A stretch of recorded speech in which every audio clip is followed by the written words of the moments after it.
All right, R2, I think we're all set and good to go. Did you put everything back inside of K9's room like I asked? I know, but we have tons of places inside the Groove Builder's headquarters for our new model to go. We didn't need to clear out K9's room. Well, I'm glad you put everything back. Did you put everything back in its right place, though? Oh boy. Well, we'll address that a little bit later. Hey YouTube, and welcome to Groove Builders. I'm your host, Disorderly Cone, and this is R2d2. In this episode, we're going to be building the Star Wars Metal Earth Mega R2d2, and this is not your typical Metal Earth model. Let's go ahead and take a look at the package. Ding! Yep, this is the Metal Earth packaging. It's quite bland, it's just a box. There's no coating whatsoever, and that's because this model is not really intended for retail. This model is usually made and reserved for retail stores to put up on their shelves to advertise Metal Earth products. That being said, if you know where to look online, you can find them, or in my case, you can be really lucky and have one of the retail stores just give you their copy. Groovers, with not much showing on the outside, let's go ahead and open up the package and see what we get. Ah, right there we have our baggie of instructions. Not very often I get to say baggie of instructions, booklet of instructions, but baggie of instructions. And we also have 4 giant sheets of metal. Now this metal is all wrapped in some paper to avoid any kind of scratching and shipping, so I'll be careful as I'm holding it here. But as you can see, it really is just your typical R2d2 patterns. It's kind of a little bit bigger, but I think with some of the detailing in here, already that I'm seeing, it looks like there's more parts than the original R2d2 model. Let's get down to the workbench and see what we have. Alright Groove Builders, welcome to the Workbench. We're going to take a little bit of a closer look at what we have here, starting with our baggie of instructions. They look pretty standard Metal Earth instructions, just a little bit longer because of the amount of pieces that we have here. Put them to the side for right now. Let's take a closer look at our metal. This is a pretty big piece and it's also kind of flimsy. But look at all of the detail on there. It's quite a bit. Let's get them all out together here. That's all of them. 1, 2, 3, 4 sheets of metal with a ton of detail. Let's get building, Groovers. The first thing I'm noticing when building this model is the feel of the metal. I know it's the same metal as other models, but in this case, the size makes a considerable difference when shaping the pieces. The resistance feels very good, and the bending of the tabs feels very satisfying. As we work on the core of R2d2, it's hard to believe that R2 was just a costume for the actor Kenny Baker. I'm sure being in costume left Baker with a lot of interesting stories to tell, and he managed to leave quite a little legacy for this little tin can. Let's talk a little bit more about R2 and his place in Star Wars. R2 was made to be an astromech droid manufactured by Industrial Automation, with a masculine programming. This little astromech served a multitude of masters over its lifetime, and R2 never had a major memory wipe, nor has he ever received any new programming since his original setup. These very unique factors result in an adventurous and independent little buddy.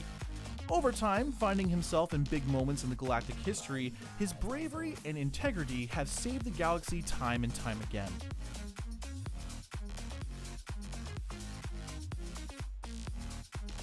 Now, R2 started off his service with Queen Amidala on Naboo, and the droid would wind up serving Jedi Knight Anakin Skywalker during the last years of the Galactic Republic. With his best friend, protocol droid C-3PO, the pair have been on many great adventures throughout the Clone Wars and beyond. And after, when Anakin Skywalker turned to the dark side of the Force, R2 would play a pivotal role helping the Alliance to restore the Republic and destroy the Death Star by carrying tactical readouts essential to its destruction. As Luke Skywalker's #1 droid throughout the Galactic Civil War, he would participate in both battles of Hoth and Endor, and would witness the destruction of the second Death Star.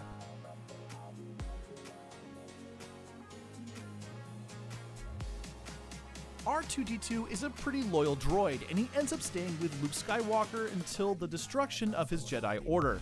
Despite being Luke's personal droid, he holds a celebratory role within the Rebellion, which has protected him from the usual recycling procedures of many older droids. This has allowed him a peaceful semi-retirement in the Resistance as he goes over several decades of uninterpreted data, causing him to dream of the many great adventures. Alright now Groovers, R2 really isn't that big. He only stands at about 1.09 meters tall. He rolls around on 3 legs, one of which can be retracted into his body. Colored white, blue, and silver, his body often has numerous arms, sensors, and gadgets that can be used at any critical moment, like his rocket boosters, which could propel him into the air. This little astromech is full of gadgets, making him super handy in all kinds of situations. Some of his equipment is, but not limited to, a buzzsaw, electric pike, drink tray, fusion welder, data probe, hollow projector, used to project video messages or map information, and motorized all-terrain treads, good for multi-planet surfaces.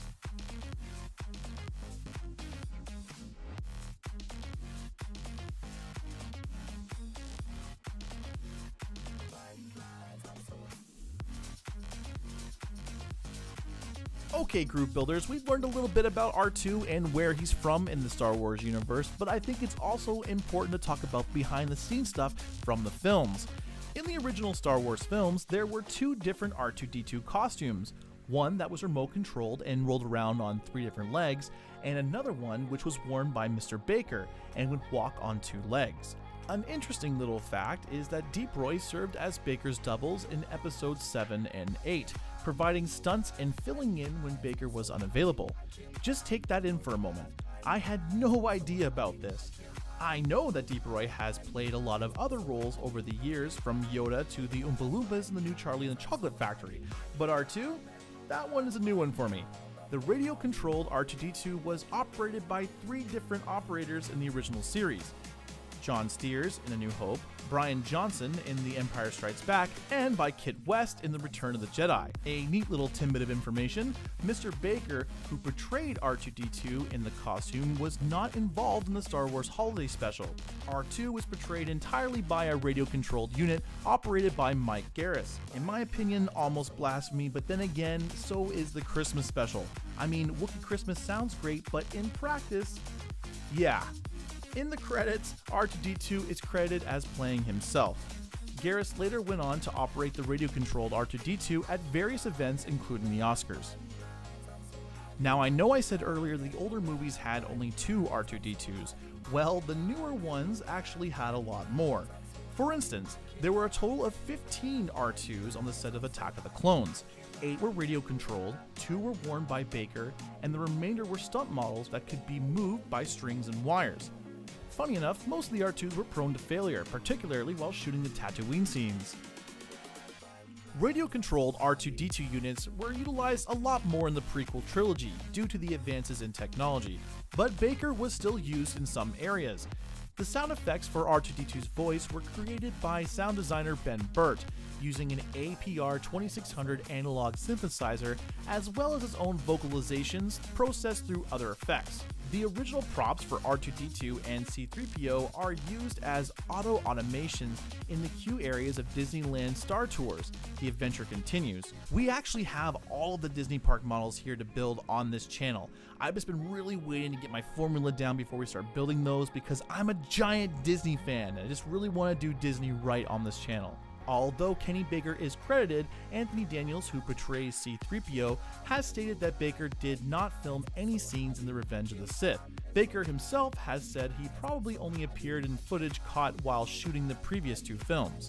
For the new Force Awakens films, Kathleen Kennedy hired 2 fans, Lee Towersley and Oliver Staples, to build the new R2D2 robots for the films. She was very impressed by their work making replicas that were brought to the Star Wars Celebration in Europe 2013. R2D2 is a really awesome little mech, and I think Ewan McGregor said it best while on the set of the prequels. As soon as R2D2 comes on set, everybody goes a little bit silly.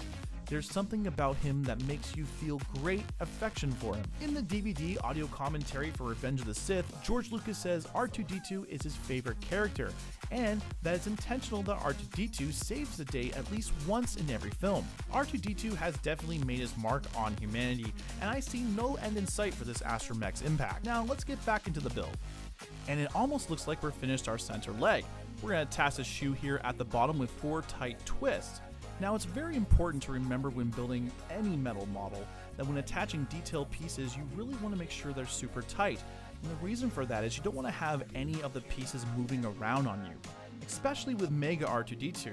Any of these pieces that might be moving around the end will definitely be noticeable because of its size. When it comes to forming some of the detail for metal models, you're going to find yourself using all different kinds of objects from around your house to be able to get the shape you want. Like you saw me earlier using a can of chickpeas to be able to form R2d2 center. Now, one of the tools that I've really found lately that's been really awesome to use has been a doming set. These doming sets you can find online for relatively cheap, and while yes, they are great for making dome shapes, they're also really good for making any kind of cylinder because they come from really big down to the really small sizes. The best way to create a cylinder is to start bending the metal over something bigger and then work your way down to something that's just a little bit smaller than the size that you need. This will help create a perfectly cylindrical object. It does take a little bit of finessing, so don't be totally mad if you don't get it the first time. Like you'll see me do right here. I'll actually roll it on the table and unfortunately it will come out a little bit squished. Now I'll use a different mandrel to work this out, but it's important just to remain calm and take your time. And speaking about taking your time, we're going to be adding all of this detail onto this leg piece, which if you look at the original R2d2, these were all just laser etchings, which again is really cool that they decided to add all this extra detail. Our fan just gets added in like so, nice little tight little bends. Forming the top part of the leg of R2d2 can be a little bit difficult because there's not really a whole lot you can have around your home that can make that bend shape. What I recommend doing is taking your thumb and tracing it along that and bending it as you go, similar to the method of running ribbon. These little track pieces here can be also a little bit difficult to get bent correctly. Just make sure you're bending right along that dotted line when you're doing those, and it should come out pretty good. And it looks like we have our first part of our leg done, so we're going to go ahead and start working on the rocket boosters. Now there's a lot of add-on detail like we've seen from the previous part of the leg, so I'm going to rush through these bends pretty quickly. And when we get to the second leg, I'm just going to rush through that whole part, so you guys don't have to see any of that part of the detail. I really do want to make the building portion of these videos a lot more entertaining, and I know that part of that is taking back some of the stuff you guys are actually seeing. Please leave some comments down below with any suggestions you guys might have. I would really like to read them. And now we're attaching all of our detail pieces to our leg. Now again, we're making sure that we're tightening these as tight as we possibly can. And I think it's really cool that all of this detail is, like I said before, extra stuff that they put on just for the Mega R2d2. When you're building the smaller R2d2, you won't be putting any of this detail together. Now that we've constructed all of our pieces, we're going to go ahead and attach this leg, hopefully almost completely finishing it. This has been quite a process to get this far, and I definitely underestimated how many parts were a part of this one leg. Working really sharp, bending this piece into formation, taking these tabs and bending them 90 degrees. Placing our shield up and again, bending these tabs 90 degrees. Now our leg looks pretty good. Now we're going to attach this little lower bit of detail, which went in pretty easy, I know in the video, but it was a bit of a fight to really get that part in. But don't worry, we're not going to go into too much of that right now. We're going to save that for construction difficulty. And now we're going to be adding the detail onto our thrusters. This part isn't really too difficult, but it is important to make sure that all of these twists are super tight. Now when it comes to forming the roof, I definitely could have done this better. If I would have left the piece flat and used one of my doming tools, I would have been able to get a really nice cylindrical end. But unfortunately I didn't, so I just used my fingers. You can do it this way, it just won't be as neat and as nice as it could have been. These little bits of detail get secured very tightly to this tiny piece, and then we're going to box this piece. And now we're going to be working on our foot. Now we're going to take all of this detail and bend it, but I'm going to go ahead and skip through that part because you guys really don't want to see the repeat of what we did with the first foot. After we finished attaching all of this add-on detail, we're going to go ahead and form the top part of the foot. Make sure it lines up with the grooves on either side, and you're all set and good to go.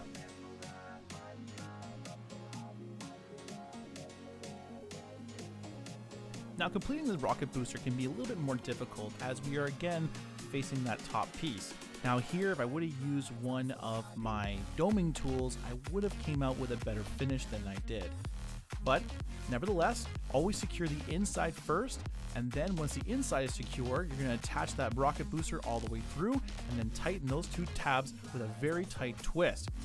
Afterwards, you can go over it to make sure there are no gaps in that rocket booster. Just try to keep in mind that all the gaps you're going to have on this model are going to stand out twice as much because of the size. Now we're going to attach this plate to R2d2's leg.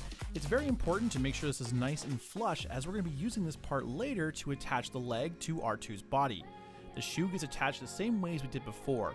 Make sure these bends are very nice and crisp and clean up any spurs you might find along the way. Our leg is complete. Now for our second leg, I'm going to perform some camera magic so we don't have to sit through that whole process again. And there we go, all done, and both of our legs are looking really good. And now, Groovers, it's time to take all of our parts and put them together, starting with our base, which goes on really easy. These arms, though, are a little bit more tricky. You need to look through the little holes on either side of the arms in order to be able to find the insertion holes for the tabs to go in. I really recommend taking your time with this, as you don't want to scratch the metal up too much, although I feel that it's going to be inevitable no matter what you do. You really want nice tight bends here, Groovers, as we're about to put the model onto the base. Now when putting it on the base, you'll notice they went on very easy. The typical R2d2 flaw was not a part of this build. Now for the head. Oh, Groovers, we are so close to completing this build. And there we go! R2 looking mighty fine. Let's get out to the main area and check him out. Alright, group builders, we did it! We built Mega R2d2, and this model was a lot of fun to build. Probably my favorite model so far that we've built on this channel. Now, let's talk a little bit more about what it took to build R2d2 in construction. For my first point, group builders, I want to say that for the most part, this build was a lot easier to build than the original R2d2. And it's because of the piece's massive size. You can easily manipulate the metal to the shape that you need, but having the right tools definitely does matter. I found my doming set to be particularly useful in this build. And in general, I've been finding this particular set to be very useful for all of my metal models. But if you don't have that, it's also really good to look around your home and find things that can be used instead. Never try to form something on your own if you can find something around your house to help you form it. Kind of like when I was using that chickpeas can to form R2d2's body. Really find anything around your home to get the nice shape. You'll thank yourself in the end. For my second point, double check the part sheet. Groovers, I made a couple mistakes throughout this build because I didn't double check the part sheet and I was looking at the metal and I just cut it out. This unfortunately led to me undoing both legs and having to exchange parts. And in this case, much like the original build, both of R2d2's leg plates need to be on the right side, or you can't attach R2d2's leg to his body. It's a very, very, very easy mistake to make. Just double check your part sheet and you should be fine, Groovers. And lastly, speaking of legs, the legs are probably the hardest part of this model. Attaching them to the main body is difficult because you can't see where the tabs and the insertion holes are. You're looking through a little tiny peephole on the side here where the fan is, and it really is difficult to get it in there. If you're not careful, you're really gonna scratch up the main body. My suggestion is just to go slow and really just try to line it up through that little tiny vent here on the side. Eventually, you'll get it inside, and once you do, make sure you tighten it very, very tightly. You don't want those tabs coming back out. It's also really important to make sure that you push as much of the tab in as possible, because the last thing you want to do is attach the leg to the base and have the leg pop out of R2d2. That would not be fun here, Groovers. And with that said, Groove Builders, let's move on to build time. Mega R2d2 took me about 4.5 hours to build, but to be totally honest, I should have taken a little bit more time. I definitely made some mistakes along the way, but I was really having fun building Mega R2d2.